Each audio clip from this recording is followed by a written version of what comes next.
Good morning. I'm Father Charles Everson, the Communications Director of the Society of Catholic Priests, and I would like to share with you an interview with the Reverend Erika Takacs. This is the first of several interviews of our society members that we will be doing throughout this conference. Say hello, Mother Erika. Hi, my name is Erika Takacs. I am the newly installed rector of the Church of the Atonement in Edgewater, Chicago. I've been a member of the Society of Catholic Priests almost since its beginnings here in the Episcopal Church, so I guess about 10 years.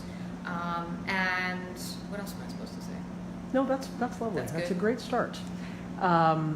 So what are you most excited about in terms of the conference this year? I'm really excited about the topic. I think that this is exactly the kind of work that the SCP should be doing, is engaging deeply theologically with questions that are timely in the church. So talking about baptism, talking about baptismal ecclesiology, talking about baptism and its relationship to Eucharist from a deeply scriptural theological perspective is exciting and important. So we just heard from the Reverend Dr. Maxwell Johnson, who is the Director of Liturgical Studies at Notre Dame University. What did you take out of his plenary session?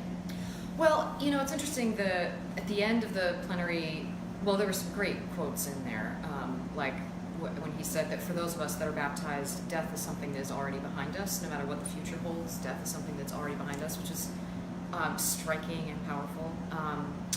But at the very end of the conference, as he was talking, and when anybody mentions the topic of baptism and communion and the right ordering of those things, I remember my last year in seminary, I took a kind of private independent study with a group of my classmates, with one of our theology professors, and we basically sat in her living room and asked her really difficult questions and then heard what she had to say about them. It was a brilliant thing.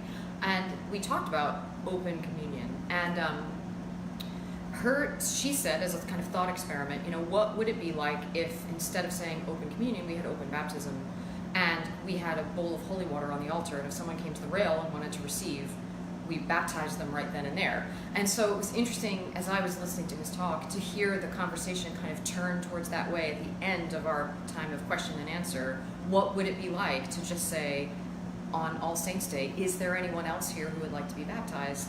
I mean, to think about the implications of that is really exciting, and I think if we're not willing to do that, then the conversation about open table, I think we need to be willing to think about that, you know what I mean, open baptism and what that really means. So anyway, that was exciting. Lovely. You mentioned that you've been a member of the Society nearly since the beginning. I think so, yeah. We're in our 10th anniversary, so that's Yeah. quite a while. Yeah. What does it mean for you to be a member of the Society of Catholic Priests?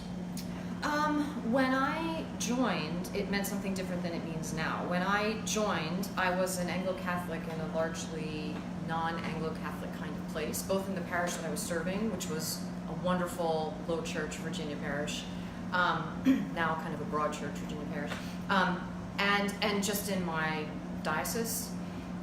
And so to be a member of the society for me then was kind of a balm for me, you know, to be in a place where these kinds of conversations could happen, and I could find and sit with people with whom I shared a common language and a common perspective on the mission of the church. Now, I would say, after having worked in several Anglo-Catholic parishes and finding myself now in the Diocese of Chicago surrounded by lots of Anglo-Catholics, now for me, I think it's important to me because of the potential that I see that the SCP has for the larger church.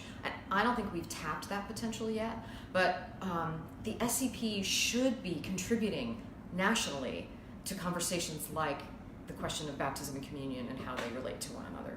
And so to pull together people with this perspective and this practice and this theological framework, and then use us to help contribute to those kinds of conversations in a really meaningful way.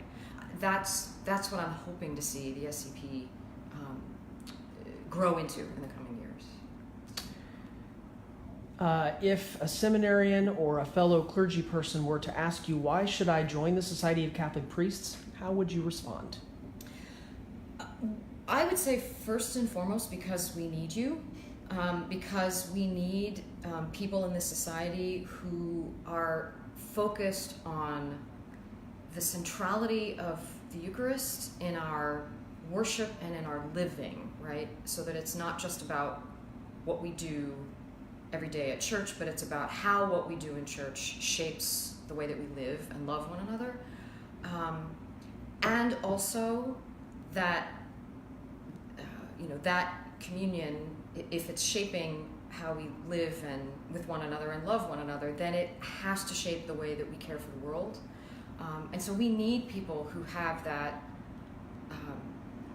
dual sense, which is really one sense of their work, that we go to Mass, we go into the world and help people, and partner and minister to and with people who are in need. And we need more people to claim that as a central identity of who they are as Christians.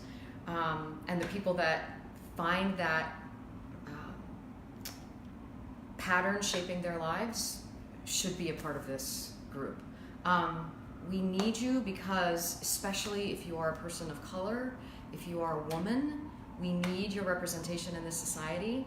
I was just joking to one of my female priest colleagues that this is one conference that I go to where the line in the ladies' room is not very long, and that's a sad thing. So we need you here in the society, and if the society is going to become a more prominent player in the national theological discussion, then we need you because we need your voice, and we want to hear what you have to say, and have you be a part of that conversation. Mother Erika, thank you for your time. Thank you.